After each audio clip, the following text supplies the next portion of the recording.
tells Moses, I have brought all these plagues upon the Egyptians, so that you shall tell it to your children and your children's children, and you shall know God.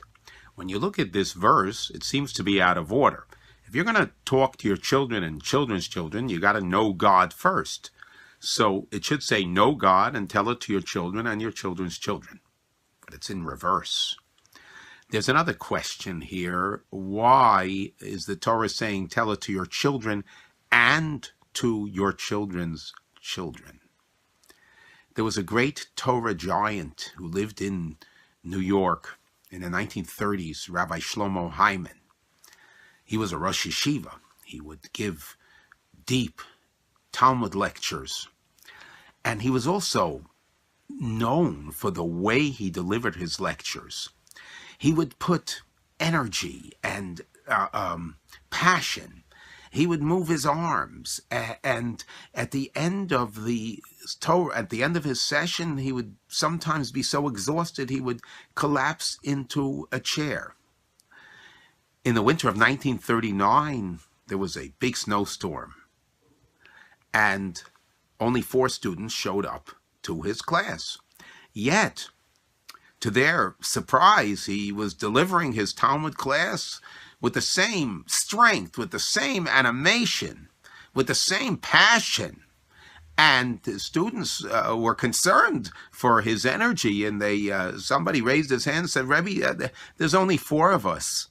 And he said, do you think I'm only talking to you?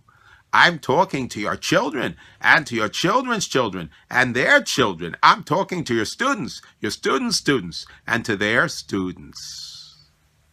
If we want to generate Judaism, we want our message to be enduring, then it must be filled with passion, and it must be filled with energy.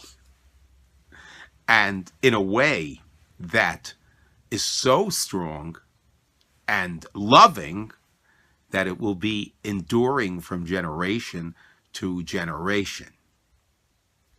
If we present Judaism to those around us with that kind of passion and feeling, then it will reignite our own feeling and our own understanding.